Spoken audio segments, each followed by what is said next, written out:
কচুয়ায় দিনমজুরের বসতঘরে আগুন লেগে পুড়ে ছাই হয়ে গেছে। বৃহস্পতিবার রাত 7:30টার দিকে উপজেলা চন্দ্রপাড়া এলাকার মামুন শেখের বসতঘরে আগুন লেগে সম্পূর্ণ পুড়ে ছাই হয়ে গেছে।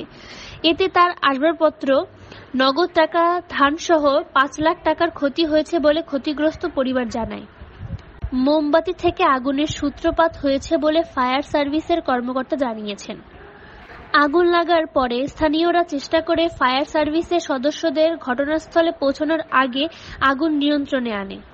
খবর পেয়ে উপজেলা চেয়ারম্যান মেহেদী হাসান বাবু ঘটনাস্থলে পৌঁছে ক্ষতিগ্রস্ত পরিবারকে আর্থিক সহযোগিতা দেন।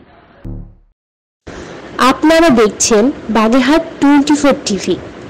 সব খবর পেতে আমাদের সাথে যুক্ত থাকুন। সাবস্ক্রাইব করে আপনার প্রিয় পছন্দের চ্যানেলটির সাথে থাকুন।